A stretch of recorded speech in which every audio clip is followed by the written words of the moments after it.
ಡಿ.ಕೆ. ಶಿವಕುಮಾರ್ ಎಂಬ ಹೆಸರಿನಾದ ನಾನು ಕಾನೂನು ಮೂಲಕ ಸ್ಥಾಪಿತವಾದ ಭಾರತದ ಸಂವಿಧಾನ ವಿಷಯದಲ್ಲಿ ನಿಜವಾದ ಶ್ರದ್ಧೆ ಮತ್ತು ನಿಷ್ಠೆಯನ್ನು ಹೊಂದಿರುತ್ತೇನೆಂದು ನಾನು ಭಾರತದ ಸಾರ್ವಭೌಮತ್ವವನ್ನು ಮತ್ತು ಅಖಂಡತೆಯನ್ನು ಎತ್ತಿ ಹಿಡಿಯುತ್ತೇನೆಂದು ಮತ್ತು ಕರ್ನಾಟಕ ರಾಜ್ಯದ ಮುಖ್ಯಮಂತ್ರಿಯಾಗಿ ನನ್ನ ಕರ್ತವ್ಯವನ್ನು ಶ್ರದ್ಧಾಪೂರ್ವಕವಾಗಿ ಮತ್ತು ಅಂತಃಕರಣಪೂರ್ವಕವಾಗಿ ನಿರ್ವಹಿಸುತ್ತೇನೆಂದು ಭಯ ಅಥವಾ ಪಕ್ಷಾತೀತವಲ್ಲದೆ ರಾಗ ದ್ವೇಷವಿಲ್ಲದೆ ಎಲ್ಲ ಬಗೆಯ ಜನರಿಗೆ ಸಂವಿಧಾನಕ್ಕೆ ಮತ್ತು ಕಾನೂನಿಗೆ ಅನುಸಾರವಾಗಿ ನ್ಯಾಯಯುತವಾಗಿ ಮಾಡುತ್ತೇನೆಂದು ನನ್ನ ಅಜ್ಜ ಗಂಗಾಧರಜ್ಜನ ಹೆಸರಿನಲ್ಲಿ ಪ್ರಮಾಣ ಮಾಡುತ್ತೇನೆ.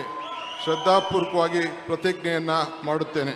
ನಾನು ಡಿ.ಕೆ. ಶಿವಕುಮಾರ್ ಎಂಬ ಹೆಸರಾದ ನಾನು ಕರ್ನಾಟಕ ರಾಜ್ಯದ ಮುಖ್ಯಮಂತ್ರಿಯಾಗಿ ನನ್ನ ಪರ್ಯಾಲೋಚನೆಗೆ ತರಲಾಗುವ ಅಥವಾ ನನಗೆ ತಿಳಿಯದೇ ಬರುವ ಯಾವುದೇ ವಿಷಯವನ್ನು ರಾಜ್ಯದ ಮುಖ್ಯಮಂತ್ರಿಯಾಗಿ ನನ್ನ ಕರ್ತವ್ಯವನ್ನು ಮುಕ್ತ ನಿರ್ವಹಣೆ ಅಗತ್ಯವಾಗುವುದೆಂದು ಸಂದರ್ಭದಲ್ಲಿ ಅಲ್ಲದೆ ಅನಾತ್ಯ ಯಾರೇ ವ್ಯಕ್ತಿಗೆ ಅಥವಾ ವ್ಯಕ್ತಿಗಳಿಗೆ ಪ್ರತ್ಯೇಕವಾಗಿ ಅಥವಾ ಪರೋಕ್ಷವಾಗಿ ತಿಳಿಸುವುದಿಲ್ಲ ಅಥವಾ ಬಹಿರಂಗಪಡಿಸುವುದಿಲ್ಲ ಎಂದು ನನ್ನ ಅಜ್ಜನ ವೀರ ಗಂಗಾಧರ ಅಜ್ಜರ ಹೆಸರಿನಲ್ಲಿ ಪ್ರಮಾಣ ಮಾಡುತ್ತೇನೆ.